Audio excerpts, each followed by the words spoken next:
तो आज के इस वीडियो में हम बात करेंगे आरजू सेट और CUET का डिफरेंस को। ठीक है, difference between Aarzoo set and CUET। ठीक है, तो इसके ऊपर ढेर सारे लोगों मुझे मैसेजेस कर रहे हैं, ढेर सारे लोग कंफ्यूज हो रहे हैं CUET क्या है, आरजू सेट क्या है। तो इसके बारे में हम जानेंगे। ठीक है, तो सबसे पहले तो हम इन दोनों का एब्रीवेशन को जान लेते हैं, यानी कि फुल फॉर्म को। ठीक है, तो आरजू सेट क्या है बोलने से Rajiv Gandhi university common entrance test. ठीक है, ये जो आपका आरजू सेट हो गया। और CUET क्या है बोलने से कॉमन यूनिवर्सिटी एंट्रेंस टेस्ट। तो दोनों में डिफरेंस क्या है बोलने से दोनों में डिफरेंस यही है कि CUET जो है कि सेंटर वाला है, ये जो ऑल ओवर इंडिया के लिए जितना भी आपका सेंट्रल यूनिवर्सिटी रहता है, सेंट्रल यूनिवर्सिटी। ठीक है, सेंट्रल यूनिवर्सिटी, तो इंडिया पे जितना भी सेंट्रल यूनिवर्सिटीज़ है उसमें आपको एडमिशन लेने के लिए आपको ये जो CUET वाला का फॉर्म को भर के उसका एंट्रेंस एग्ज़ाम को देना होता है। और ये जो CUET कुछ नहीं है, बस एक एग्ज़ाम्स का नाम है।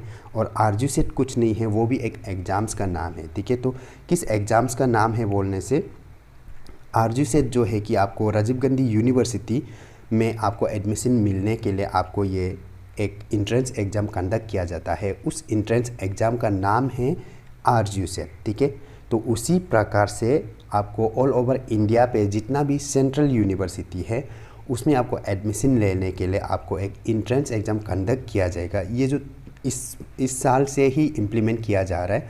और ये जो नया है 2020 का जो न्यू एजुकेशन पॉलिसी है उसका एक पार्ट है। ठीक है, तो उसी तरह से आपको ऑल ओवर इंडिया पे किसी भी सेंट्रल यूनिवर्सिटी में आप एडमिशन लेने के लिए आपको CUET का फॉर्म भर के उसका इंट्रेंस को क्लियर करना होता है।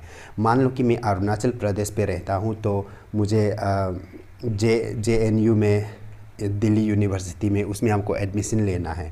तो ऐसे होने से हमको क्या करना पड़ेगा, ये जो CUET वाला फॉर्म को भर के एंट्रेंस क्लियर करके हम वहाँ पे एडमिशन ले सकता है। और एंट्रेंस को हम अपना ही जगह पे, अपना ही होम टाउन पे, यानी कि अपना ही स्टेट पे, होम स्टेट पे हम रह के ऑल ओवर इंडिया का किसी भी सेंट्रल यूनिवर्सिटी का एंट्रेंस को हम एक जगह पे रह के एक ही बार एंट्रेंस एग्ज़ाम दे सकता है। ठीक है, तो इससे जुड़े जो आरजू सेट और CUET से जुड़े कुछ सिमिलर शब्द है और कॉमन शब्द है जो हम लोग को बार बार देखने को मिलता है, वो हम देखेंगे। ठीक है, तो सबसे पहले तो हम लोग को आरजू का जब बात करता है तो एक आरजू सेट करके और एक आरजू पेट करके देखने को मिलता है।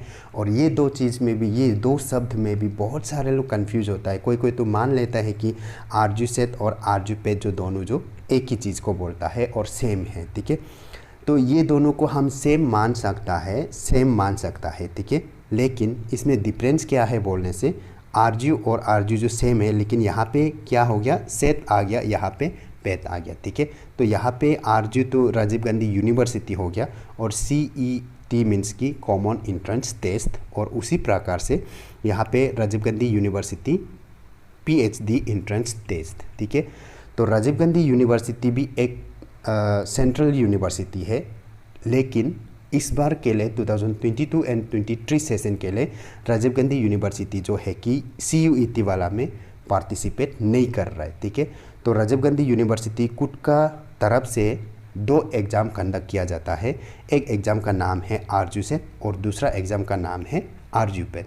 तो आरजू सेट के अंदर जितना भी आपका मास्टर लेवल का कोर्सेस होता है, पोस्ट ग्रेजुएट कोर्सेस, और जितना UG कोर्सेस होता है आरजू के अंदर पे है, तो उसमें एडमिशन लेने के लिए आपको एक कॉमन एंट्रेंस टेस्ट कंडक्ट किया जाता है।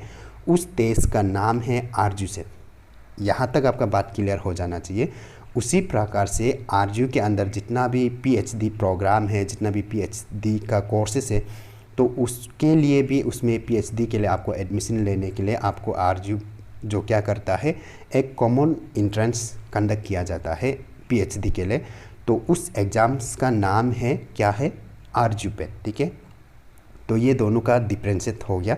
तो इसमें आरजू सेट एंड आरजू पेट पे आपको कन्फ्यूजन नहीं होना चाहिए। ठीक है, उसके बाद अभी हम CUET PG and CUET UG वाला को बात करेंगे। ठीक है, तो सबसे पहले पॉपुलर हुआ था CUET UG वाला। तो CUET UG वाला में क्या था कि आप क्लास 12 पास होने के बाद किसी भी सेंट्रल यूनिवर्सिटी के अंदर जो UG प्रोग्राम है, जैसे कि BA BCom और BSc वगैरह है, तो उसमें एडमिशन लेने के लिए आपको CUET का फॉर्म भर के, CUET UG वाला का फॉर्म भर के इसका एंट्रेंस देना पड़ता था। जैसे कि मान लो कि JNU हो गया, जैसे कि दिल्ली यूनिवर्सिटी हो गया, तो उसमें भी उसका अंदर पे, वो भी सेंट्रल यूनिवर्सिटी है लेकिन उसके अंदर पे आपको UG प्रोग्राम भी देखने को मिलेगा। तो उसमें एडमिशन लेने के लिए आप क्या कर सकते हैं, मान लो कि आप अरुणाचल प्रदेश का है, तो अरुणाचल प्रदेश पे बेते बेते क्या कर सकता है, उसका इंट्रेंस को आप यहाँ पे दे सकता है, ठीक है, अरुणाचल के अंदर दे सकता है ये फॉर्म को भर के, ठीक है। ये जो इस साल से इम्प्लीमेंट किया जा रहा है, लेकिन बाद में जाके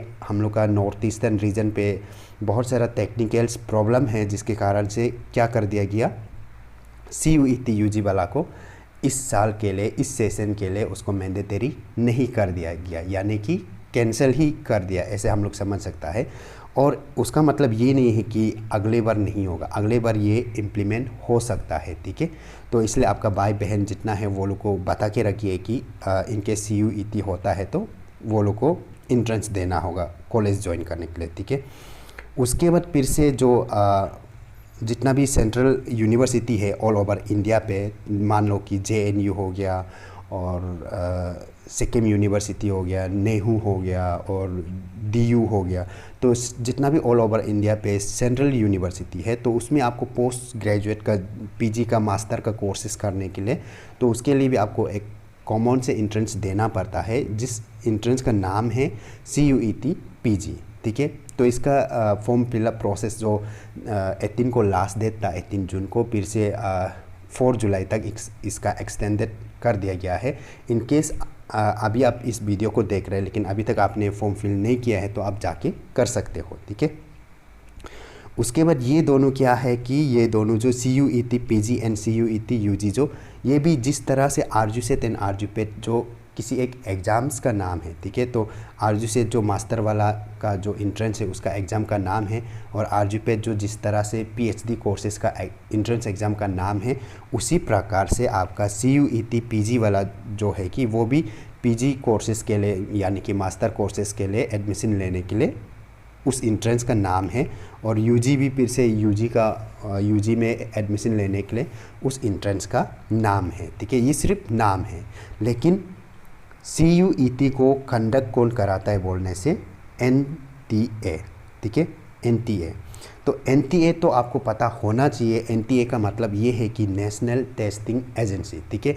तो ये क्या करता है कि ये एक ऑटोनोमस बॉडी है जो ऑल ओवर इंडिया का ये बड़ा बड़ा जो एग्ज़ाम्स वगैरह है उसको ये जो NTA जो कंडक्ट किया जाता है, ठीक है। जैसे कि आपको पता होगा असिस्टेंट प्रोफेसर बनने के लिए आपको क्या करना पड़ता है, UGC नेट एग्ज़ाम देना पड़ता है, तो वो UGC नेट एग्ज़ाम को कौन कंडक्ट करता है, NTA कंडक्ट करता है, ठीक है। और जैसे कि आपको डॉक्टर का पढ़ाई करना है, उसका नीट करके बोला जाता है, तो उसका एंट्रेंस कौन कंडक्ट करता है, NTA करता है, ठीक है। तो उसी प्रकार से आपका जो ये जो CUET वाला का एग्ज़ाम को भी कौन कंडक्ट करता है, NTA करता है, ठीक है। तो अभी तक तो किया नहीं है, लेकिन अभी 2022 से करने जा रहा है, तो आगे जाके यही मीन्स कि NTA ही CUET को कंडक्ट करेगा, और CUET जो सिर्फ इंट्रेंस एग्ज़ाम का नाम है उसको कंडक्ट NTA कर रहा है, ठीक है। और RGSET और RGPAT ये भी एग्ज़ाम्स का नाम है, लेकिन इसको कंडक्ट जो RGCUT कर रहा है, ठीक है, RGCUT इसका एंट्रेंस कंडक्ट कर रहा है। लेकिन इसका मतलब ये नहीं है कि कभी भी RGU का ये जो CUET का अंदर नहीं आएगा, ठीक है, ऐसे कोई बात नहीं है। नेक्स्ट सेशन को आ सकता है, नेक्स्ट सेशन को RGU का जो ये एंट्रेंस है ये CUET के अंदर भी आ सकता है, ठीक है। और इसका कोई गारंटी नहीं है आएगा बोल के, और ऐसे भी कोई गारंटी नहीं है कि नहीं आएगा, लेकिन आ सकता है। ये सेशन में क्यों नहीं आया है बोलने से, क्योंकि हम लोग का नॉर्थ ईस्टर्न रीजन पे ऑलमोस्ट पहाड़ी इलाका है, जिसके कारण से टेक्निकल्स चीज़ में प्रॉब्लम्स होता है। तो RGSET RGPAT का एग्ज़ाम जो क्या होता है ऑफलाइन होता है, ठीक है, ऑफलाइन होता है। उसके बाद आपका जो CUET वाला एग्ज़ाम्स जो क्या होगा कि आपका CBT मोड पे होगा, CBT मोड। तो CBT मोड मीन्स कि कंप्यूटर बेस्ड एग्ज़ाम्स होता है, टेस्ट होता है। तो वो जो ऑनलाइन होना पड़ेगा, आपके लिए टेक्निकल चीज़ अवेलेबल रहना पड़ेगा, तो उसके बाद ही आपका पॉसिबल है। लेकिन हम लोग का नॉर्थ ईस्टर्न रीजन पे मोस्ट ऑफ द प्लेस में क्या है कि आपका टेक्निकल चीज़ में कमज़ोर है, ठीक है। तो उसके कारण से CUET का जो UG वाला को भी इस बार के लिए कंसिडरेशन किया गया है, NTA वाला, ठीक है। और नेक्स्ट बार से ये लागू हो सकता है। तो आपको क्या करना है, आपका भाई बहन लोग को भी बता के रखना है, दोस्त लोग को भी बता के रखना है, नेक्स्ट को ऐसे हो सकता है। तो इस तरह से जितना भी इंफॉर्मेशन है उसको आप अपडेट रहने के लिए आप क्या कर सकता है, मेरा इस चैनल को सब्सक्राइब कर सकते हो, ठीक है। इस चैनल को सब्सक्राइब कर सकते हो, बिल्कुल फ्री है सब्सक्राइब करना। उसके बाद मेरा टेलीग्राम चैनल है, आप मेरा टेलीग्राम चैनल पे ज्वाइन करके रख सकते हो, ठीक है। वहाँ पे मैं डेली कुछ ना कुछ अपडेट्स डालता रहता हूँ, ठीक है। उसके बाद आप मुझे पर्सनली कुछ पूछना है या मुझसे बात करना है, ऐसे कुछ होने से आप मुझे इंस्टाग्राम का मदद से मुझे मैसेज कर सकते हो, ठीक है। उसके बाद मेरा फेसबुक पेज भी है, तो फेसबुक पेज पे भी आप मेरा पेज को लाइक एंड फॉलो कर सकता है। तो वहाँ पे भी मैं ढेर सारे अपडेट्स तो डालता रहता हूँ, ठीक है। लेकिन मेरा टेलीग्राम चैनल है, उसमें जैसे भी आप ज्वाइन करके रखो, वहाँ पे आपको डेली कुछ ना कुछ अपडेट्स तो मिलता रहेगा। तो मैं आशा करूँगा कि आपको मैंने जितना बताया है इससे आप सेटिस्फाइड होंगे, और जितना आपका कन्फ्यूजन था वो सारा चीज़ दूर हो गया होगा।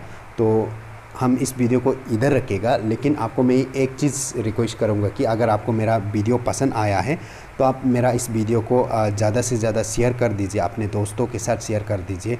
उसके बाद जितना आपका नियर एंड डियर है सबको शेयर कर दीजिए, ताकि किसी को भी RG सेट और CUET में कन्फ्यूजन नहीं होने को।